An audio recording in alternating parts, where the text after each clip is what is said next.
And some might argue that there is doublespeak, because initially he was of the opinion, let us not talk about campaigns right now. It's time to get busy, fold our sleeves, and ensure that the big four are realized. And just like he's mentioned there, tuimarishe maisha ya Wakenya. But again, we hear him again now saying that at this point in time, everybody can campaign wherever they want. They should not be restricted because of having certain areas, which would be a good thing. But again, one is left wondering if that's doublespeak. Let me start with you, Honorable Tom Odege. Is the president clear on his mandate that right now, what we need to concentrate on as a country is purely the big four and kuimarisha maisha ya Wakenya? If I've gotten the president clearly, I think the statement the president has given is very clear, and what he's trying to bring out is what has been ailing us. This balkanization of the country, and the way he has put it out is very good, because we don't need to divide the country and say this is my area, this is my area. But this one is not really pointing that he has opened campaigns. No, this was just an advice coming from the head of state that we need to be one country, and we should have freedom of speech and movement everywhere. Where you go, you can go to wherever you want. Even if you go to Kitui and you want to discuss with people what you think is good for you, people should not say, now you have come here to undermine somebody. I think that's a good advice from the president. On the Big Four agenda, the Big Four agenda, which he has been pushing forward, it's good, yes, but where we are currently, I think we should discuss the issues related to Big Four, but seriously, we should think on how we can fix the economy, because those two must go in tandem. Okay. John Kagushe, your opening remarks, and whether you feel that, the president is clear that it's not campaign time. It's time for us to literally just get off the hands to work to ensure that Kenyans are at a better place. I think, Mike, I think there are two areas of looking at what the president has said. Number one, I agree with Mheshimiwa that the president is not necessarily calling out the politicians actually to go and campaign. He's just saying that as a country we need to be cohesive. We need to accept that any politician can actually be able to access different areas in the country at different time. Nevertheless, again, I want to go back to your question, is there doublespeak? And I say yes, we have doublespeak, because if you look at the top politicians, all of them, right from the president to the deputy president to the former prime minister, all of them have clearly indicated that it is not time for politics and we have to wait for 2022 to do politics.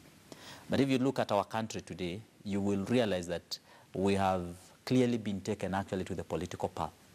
And we are clearly now looking at the different formations that are going to take place in 2022. And every person actually is now trying to take their positions. And this has started actually right from the top. And as a country, this presents very, very serious dangers to us, because then it removes us from the path of development and the economic emancipation, like we put it, and also removes us actually also from the focus on the Big Four agenda, and dangerously gets the president's legacy and the focus from the rail and from the path. I think we have seriously,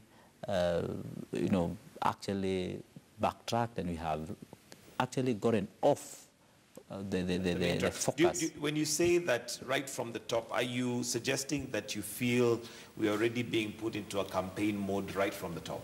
We are almost actually at the center of campaign now. We actually feel as a country, we are looking at every aspect of our political leaders in terms of 2022. And this is really based on the actions that they are taking. It's based on the utterances they are making. It is actually based on even their movement around the country, the funerals they attend, what they say in the funerals. So we are not seeing, for example, serious engagement on developmental matters. Of course, someone will say, I'm launching a development project, or I'm actually starting, or I'm coming to announce. But if you look at it clearly, you know that we actually in a political mood, and we're actually putting the country on a political mood. And this is very dangerous, especially when it coming from our senior leaders. And we need to rethink the whole of this. And if you look at how Kibaki worked, it can actually make us do soul searching as a country. Kibaki actually stayed in State House, and he actually would do his work from there, and he actually did not encourage that kind of too much political rhetoric. And you remember at some point he would actually ask even cabinet ministers, even politicians, what they were actually doing on his trail when he was on the ground, sometimes going to launch a project. He wondered, what are you doing here? If you're a minister, you're supposed to be doing your work, not following me as a president. Yeah, but clearly as a country now, I think we need to rethink. All right. Barack Muluka, your opening comments on that. Are we already getting politically prepared for 2022 as opposed to concentrating on development matters? See, political election campaigns invariably tend to begin, without exception everywhere in the world, as soon as the last election ends. The moment the holy document comes down with the words, "and so help me God," the next campaign begins. It's the levels of sophistication and subtlety that matter from one society to the other.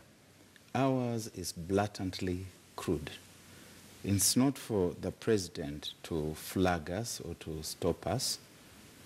It's not that dispensation where the president used to announce that election day will be, I'm dissolving the parliament, and he tells the electoral commission to announce the election day, which they have discussed and agreed that it is this.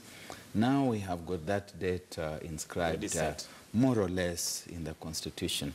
All of us can count, and we can say that the next general election will be on this specific day of August 2022. So the president can neither stop people from campaigning, nor can he flag the campaigns, but there's a sense in which he exercises, and I think he has done that.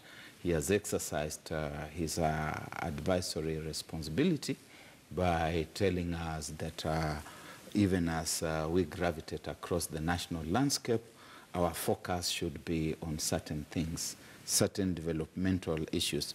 But beyond that, finally, I think that there's an important issue that he also needs to address. He has been sucked into his campaign things in a manner that is worrying, because there's an undercurrent, some kind of subterranean campaign for a third term. There are certain third termers in this country. We can now talk about people we may call third termers, and it doesn't matter what guise that third term takes, whether he comes on board as president, whether we vary the constitution and he comes in a different guise as a prime minister, provided that he comes back as the national CEO. I think that is a matter that we must also face, and the president should come clear and clean on that and tell the third termers to shut up or ship out. Okay. And one of the things that we realize the president says is part of his legacy, this was a statement that he made as he was in France, is one of peace. And we've seen directions in that, well, you know,